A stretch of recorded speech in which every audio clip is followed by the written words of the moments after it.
அளவே ஆகுமாம் நீராம்பல் அப்படின்னு ஒரு பழைய சங்க இலக்கிய பாடல் இருக்கு. இந்த ஆம்பல் அப்படின்னா என்னன்னு பார்த்தீங்கன்னா, ஆம்பல் அப்படிங்கிறது வந்து அல்லிப்பூவை தான் ஆம்பல்னு சொல்றாங்க. நீர் வந்து இப்போ அந்த ஒரு குளத்துல வந்து நிறைய நீர் இருக்குன்னு வச்சுங்க. அப்போ அந்த நீர் எவ்வளவு உயர்ந்திருக்கோ அந்த உயரத்துக்கு மேலே அந்த அள்ளி நம்ம பார்த்துருப்போம். இப்படி நீரின் அளவே ஆகுமாம் நீராம்பல் எதோட சொல்றாங்கன்னு பார்த்தீங்கன்னா, எண்ணங்களின் வலிமை பற்றி சொல்றாங்க. நம்ம எண்ணங்களுடைய வலிமை எவ்வளவு உயர்ந்ததாக இருக்குமோ அந்த அளவுக்கு நம்முடைய வளர்ச்சி இருக்கும். அப்போ நல்ல எண்ணங்களை நாம் வளர்த்துக் கொள்ள வேண்டும். இப்போ நல்ல எண்ணங்களால் நாம் உற்சாகம் அடைவோம். எப்படி ஒரு குளத்துல வந்து நீர் எவ்வளவு உயர்ந்திருக்கோ அந்த உயரத்துக்கு மேலே இப்படி அள்ளி நம்ம பார்க்குறோமோ, அழகாக நம்ம அதை பார்க்குறோமோ, அந்த மாதிரி நல்ல எண்ணங்களால் நல்ல செயல்களால் நாம் உற்சாகம் அடைவோம்.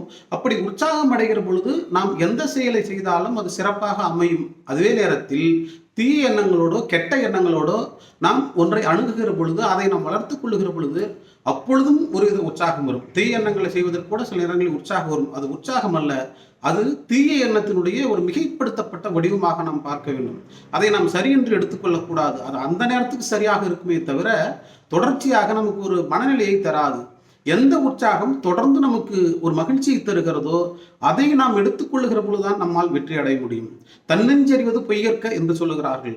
நாம் என்னதான் வந்து மற்றவர்களிடத்துல பொய் சொல்லுகிற பொழுது அவர்கள் அதை உண்மை போல நம்பினாலும் கூட நமக்கு தெரியும் அது பொய். எனவே அதை நாம் பொய்யல்லாமல் மெய்யாக சொல்லுகிற பொழுது அதனால் நமக்கு மகிழ்ச்சி உண்டாகும். அதுபோல எல்லா விதமான உற்சாகமும் எதை நோக்கி இருக்கிறது என்று கேட்டால் அந்த உற்சாகம் நம்முடைய நன்மைக்கானதாக இருக்க வேண்டும், மற்றவர்களுடைய நன்மைக்காக இருக்க வேண்டும். அப்படி இருக்கிற பொழுதுதான் நாம் நம்முடைய எண்ணங்களால் உயர்வோம். உயர்கிற பொழுதுதான் நம்மால் ஒரு மகிழ்ச்சிகரமான மனிதர்களாக இந்த மண்ணிலே இருக்க முடியும்.